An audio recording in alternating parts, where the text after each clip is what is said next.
1992 really was the year when football changed forever. It was the year when the Premier League was born, sure, but it also welcomed the Champions League, that star-patterned ball, and the anthem.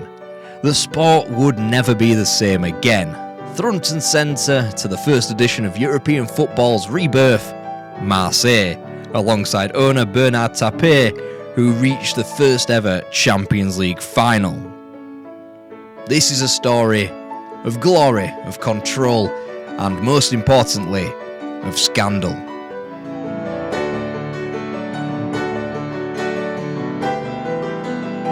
Bernard Tapie wasn't interested in football in the slightest, much less Olympique de Marseille. Tapie was born to a working-class family in the French capital of Paris and had made his fortune off the back of faltering French companies. His populist energy, his sickly smile, his business acumen, and his desire to run for public office. It doesn't take a genius to see who he compares to in the modern day now. With his record of resurrecting the seemingly dead, he was implored to invest in Marseille by the city's mayor, Gaston Deffer. Tapie had some success in sport when he managed the cycling team La Vie Claire.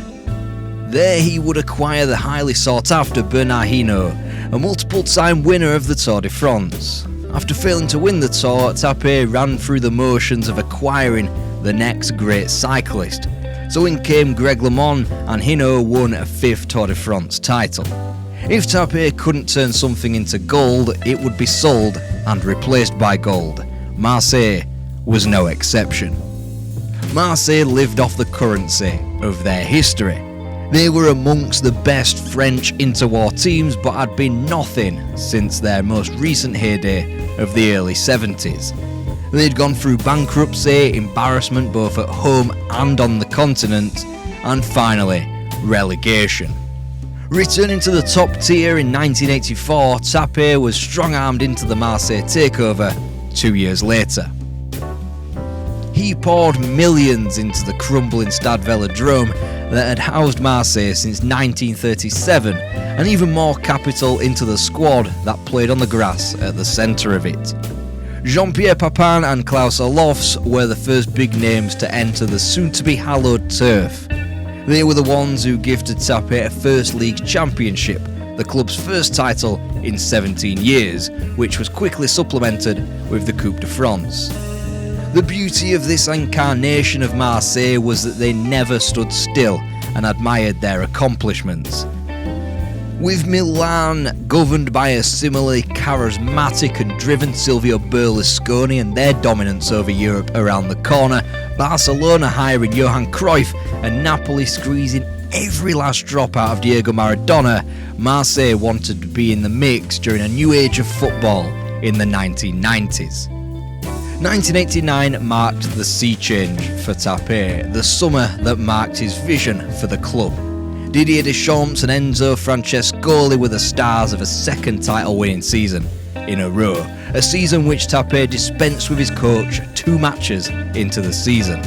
They never got the man they wanted, however. When Diego Maradona met Tapie that summer, the player believed he was allowed to leave Napoli.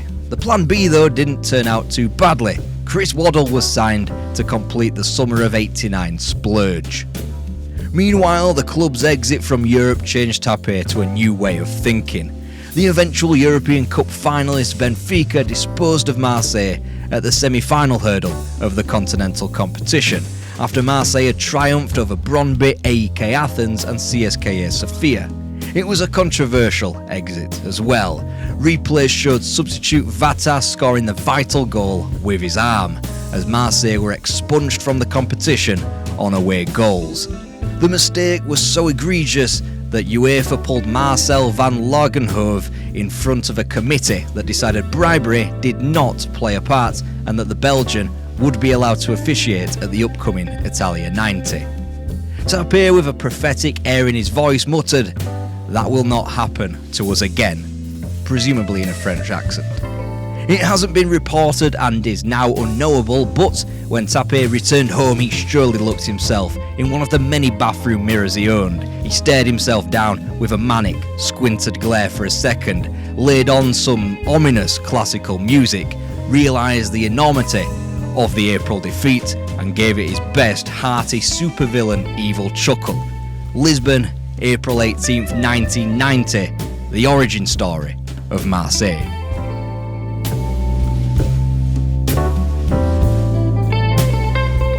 The Riviera Revolution continued at the Velodrome after the dust had settled on Italia 90. Despite a second title in a row, Tapie opened up the checkbook once again. Dragan Stojkovic was the marquee signing at 5.5 million from Red Star Belgrade, but he would unfortunately be beset by a long-term injury throughout much of the season.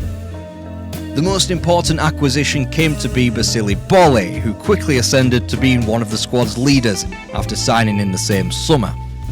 Meanwhile, Abide Pele and Françoise returned from loans to factor into the starting 11.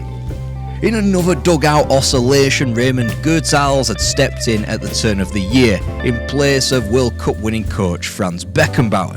Goethals came loaded with experience and with a trophy from European football, even if it was in 1978 and with Anderlecht in the Cup Winners' Cup.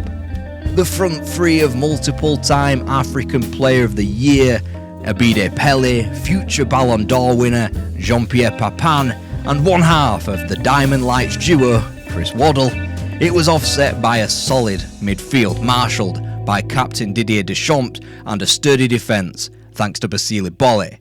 That team seemed in a perfect place. Under Beckenbauer, Marseille had powered through the tricky eastern teams Dinamo Tanara and Lech Poznan at home in the European Cup. With Goethals in charge, the record books state a walkover against Milan after floodlight failure, but the truth was Marseille were all but through. Chris Waddle put in the game of his life, and he nearly scored one of the greatest goals in European Cup history when he was faced with the pillars of Paolo Maldini, Alessandro Costa Curta and Franco Baresi, and just simply waltzed through them. Milan were comprehensively beaten, but mere minutes from time, half of the San Siro's floodlights failed. Despite the match still feasibly being playable, Milan director Adriano Galani forced the team from the field and refused to complete the match. UEFA, however, saw through the ploy of the wounded two-time defending champions and awarded the second leg to Marseille. This was a match between the alleged two best teams in Europe, and the two-legged tie was an exercise in the shifting sands of the continental game. The old game of Milan was transferred for the new money of Marseille. After a comprehensive victory over Spartak Moscow in the semi-final, combined with Bayern Munich's shock defeat to Red Star Belgrade, Marseille were overwhelming favourites for the final. In approach to the Stadio San Nicola in Bari, a sudden pressure fell upon Marseille. The final was supposed to be an all-timer. Red Star could boast exciting individuals such as Prozineski, Mihailovic, Panchev, Savicevic, Belodic and Jugovic. They all worked incredibly well as a team and were sumptuous in attack, just like Marseille. Many pondered over just how good the final would be. On commentary, Barry Davies declared, "In the past, the Champions Cup final has sometimes proved a damp squib, but this surely is the night for the sparklers." Instead, in the words of the Red Star defender Sinisa Mihailovic, the game was the most boring final in European Cup history. Red Star coach Jutko Petrovic demanded that his side played the percentages. He refused to be drawn into a battle against the fabled front three of Marseille that could spring a risk on the counter. Instead, Petrovic told his players to simply give the ball back to Marseille whenever they received it. The result was a 120-minute exercise of attack versus defence. The defence was impenetrable, the attack was blunt, and the playing for penalties from the moment the first whistle was sounded proved successful. When approaching his players to seek out penalty takers, Raymond Goethals hit a brick wall. Traumatised by Turin 10 months prior, Chris Waddle refused to take a kick. Meanwhile, substitute Dragan Stojkovic refused a penalty against his former club. Robert Prosinecki got the ball rolling for Red Star before Manuel Amoros missed Marseille's first kick. Every penalty thereafter was scored and included the thunderous winning effort from Darko Panchev. Red Star Belgrade had become only the second and last Eastern European team to win the trophy. Marseille were just another French team that had failed in the European Cup final, like Saint-Étienne and Stade de Reims before them.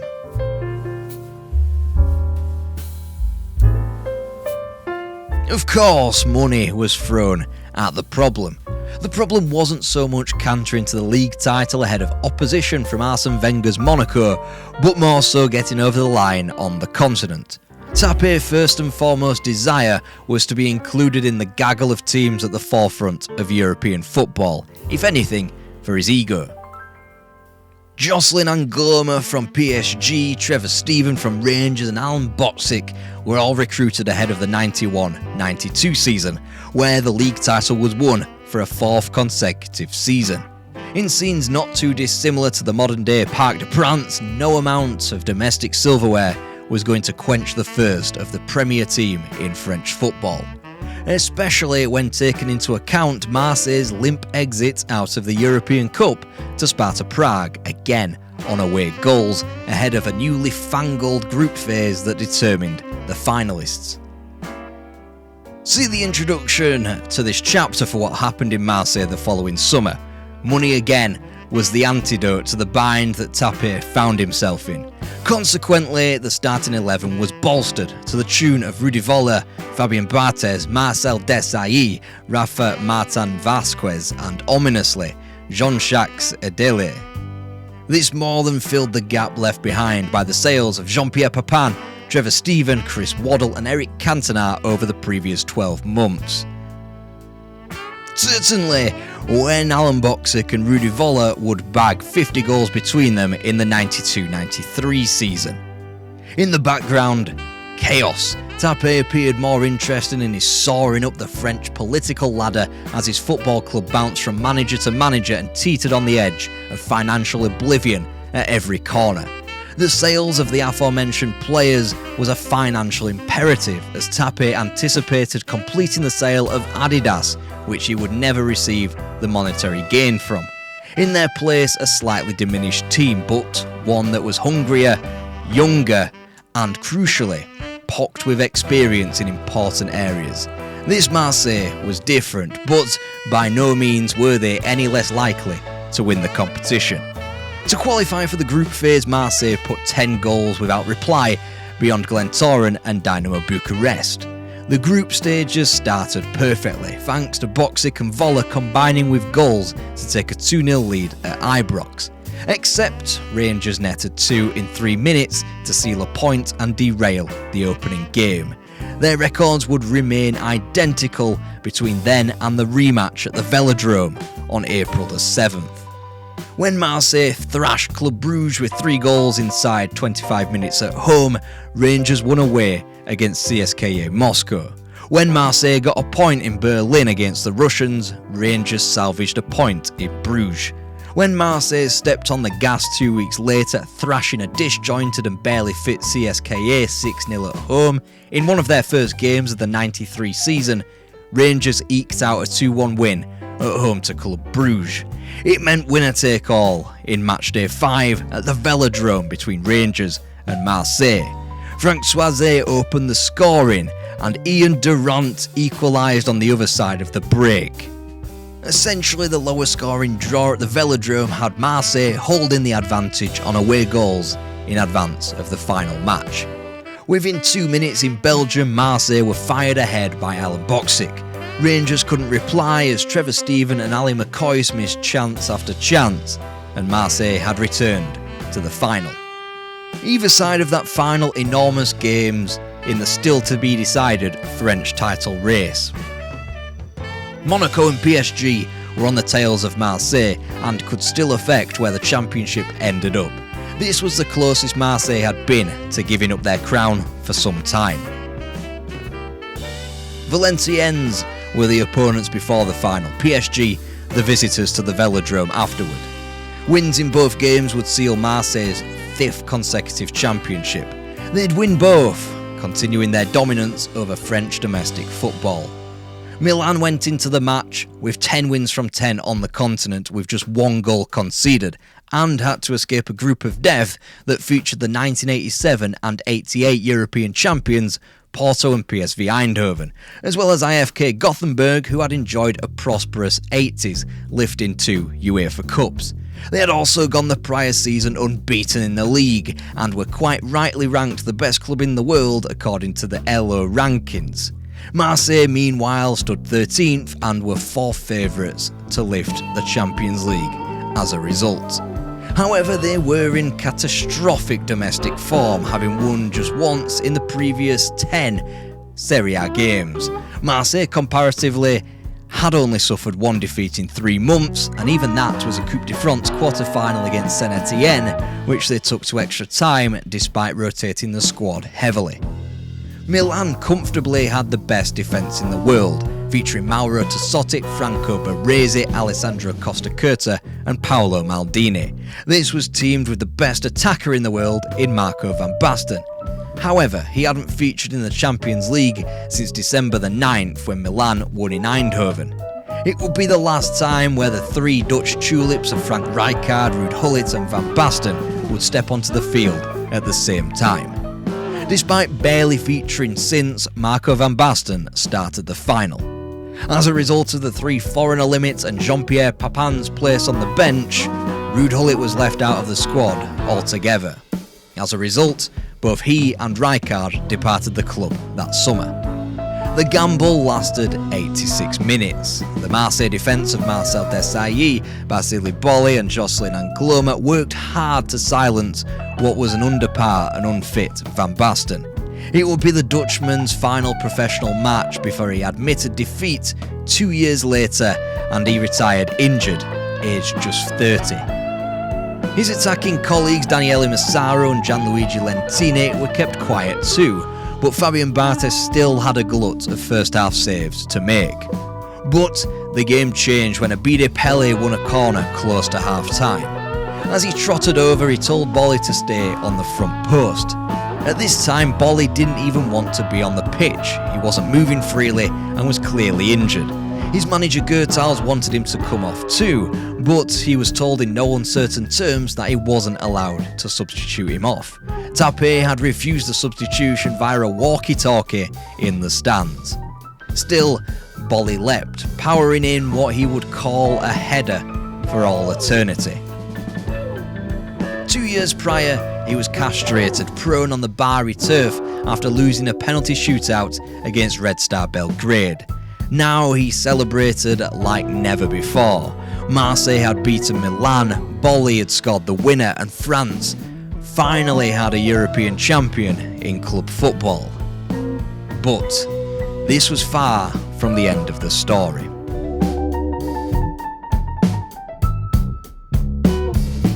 Marseille were champions of Europe. A team from France had belatedly won the biggest prize in the game of European football.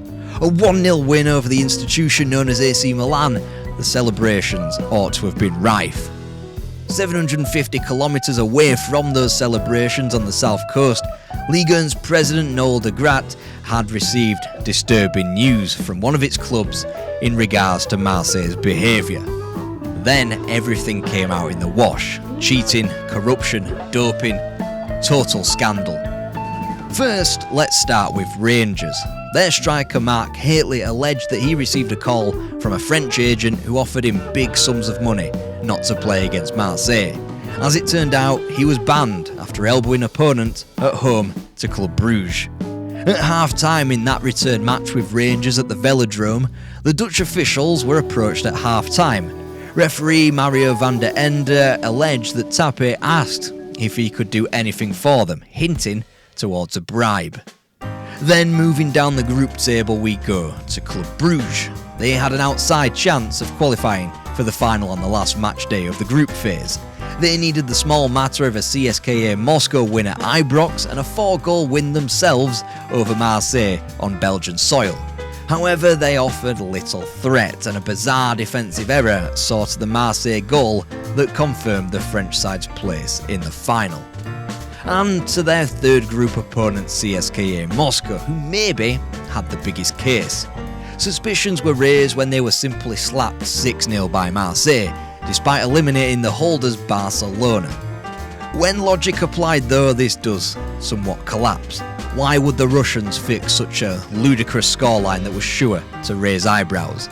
The comparisons with CSKA's ability to beat Barcelona in November and their severe inability against Marseille 6 months later are surely nullified by the time of the year in which both matches took place. Their victory over Barca transpired towards the end of the Russian season, whilst their drubbing at the hands of Marseille happened with their season barely out of the blocks and the team probably still half fit. But there is the fact that CSKA Moscow manager Gennady Klostlev said he had received a telephone call to the team hotel in Marseille from a person claiming to be a Marseille official offering them money to lose the match. Jean-Jacques Edelet, the man who became the main defendant in the piece, had the most valuable evidence, however. He alleged in his 2006 autobiography that Marseille used ultra-fine needles to inject CSKA Moscow players' water bottles with drugs. It wouldn't be the last we heard about Marseille and injections. Edelet's testimony also included that Marseille players received injections prior to the Champions League final, which made them feel different and more resilient. The only player to refuse injections during this time was Rudi Völler. These claims have since been corroborated by Tony Cascarino, who was signed by Marseille in 1994 and who was injected in the lower back before games and noted that he felt great every time afterwards. It had happened before, too. Lech Poznan had completed a stunning 3-2 victory over the French champions in the first leg of a second-round European contest in the 1990-91 season. On short notice, Bernard Tapie offered to compensate the Polish champions with $100,000 if the return leg was postponed 24 hours to a Thursday. To cover the inconvenience, the owner put them up free of charge in his own hotel. Like they say on The Real Hustle, BBC series 2006-2012, if it sounds too good to be true, it probably is. With a 1-goal win needed, Marseille ran rampant in the second leg, winning 6-1 with 3 goals scored in the last 6 minutes. Lech Poznan players complained of food poisoning, dizziness and tiredness, and it doesn't particularly take a Sherlock Holmes to decipher how that just about came about. Before the smoking gun, finally, of Valenciennes. The club were back in their first year in Ligue 1 and were embroiled in a relegation dogfight. Front and centre to this was a battle for the ages with Marseille 6 days prior to the Champions League final. They had 3 fixtures left, with Saint-Étienne and Sochaux left to play afterwards, with a 1-point deficit behind Lille and Le Havre. By half-time, Alan Boxic's goal had broken the deadlock. The score would remain so until full-time, and 9 days later, Marseille's 3-1 triumph over PSG confirmed a record 5th title in succession. Except, let us rewind to half-time in the Valenciennes vs Marseille match. Jacques Glassman approached his Valenciennes manager Boro Primorac and told him that both Jean-Jacques Edelet and Marseille director Jean-Pierre Bernet had offered him bribes. He wasn't the only one. As it turned out, weeks in advance, both Bernet and Bernard Tapie approached Edelet. They told him it was imperative that he got in contact with his former Nantes teammates at Valenciennes. To quote them, "We don't want them acting like idiots and breaking us before the final with Milan." Jorge Burruchaga, Christophe Robert and Jacques Glassman were all approached to throw the game, all of which had played alongside Edelet at Nantes. We know that Glassman rejected the idea, but Burruchaga also accepted the advances, but ultimately he declared that he changed his mind. The third man, Christophe Robert, however, accepted the offer without question, and on the night before the game, his wife received 250,000 francs from Edelet. 2 weeks after the Champions League trophy was held aloft by Deschamps, a criminal complaint was filed. Christophe Robert admitted the whole thing when encouraged by his coach, and even pointed the police to the mounds of cash buried in his aunt's back garden. Edelet followed suit in confessing shortly after. Tapie, though, still tried to squirm his way out of punishment. As part of his rise to government as a cabinet minister under Francois Mitterrand and into the French National Assembly, he was granted immunity from prosecution. Except his house of cards tumbled when he brazenly offered Valenciennes manager Primorac another deal to blame himself for the entire thing. When Primorac naturally refused, Tapie's friend and former government minister Jacques Melik stepped in to refute Primorac's claims. This, despite Melik being pictured hundreds of miles away at the time of the call. The latest gobsmackingly dumb revelation that led to Tapie's privileges being revoked, and by February 1994 he joined the likes of Robert, Bernard and Burruchaga in police custody, charged with corruption. Tapie had form for this. One of the cyclists for his La Vie Claire team had failed 5 doping tests during his time. As a persistent runner-up to Tapie's Marseille, Arsene Wenger was so disgusted with the entire ordeal that he left Europe entirely, calming down in Japan by coaching the Gaia Grampus 8. He found an ally in former Valenciennes manager Primorac. When he felt safe to return to Europe, Wenger brought Primorac with him to Highbury and then the Emirates in Arsenal's golden years as double-double winners and invincibles. He left France, calling the national sport gangrenous. Valenciennes were, like many others, a losing party in the whole ordeal. Not only did they lose the match to Marseille, but they lost their Ligue 1 status after salvaging a relegation playoff spot on the final day, only to be relegated by Cannes. Nobody would touch them when it came to transfer negotiations, and they fell as low as the 4th tier before returning to the top flight in 2006. France had moved the start of their 93-94 season forward a fortnight to aid their preparation for the 1994 World Cup. It went so well that Le Bleu didn't even fucking make it after losing to Bulgaria in qualification. This move, however, left punishment not viable prior to the start of the campaign for Marseille. The Ligue 1 president promised that the club would be punished should a fault be found throughout their inquiry. By the end of August, when little action was seemingly being made on the case, FIFA threatened to suspend the French national team from international competition and also threatened to strip them of hosting rights for the 1998 World Cup before giving them a month to begin the process.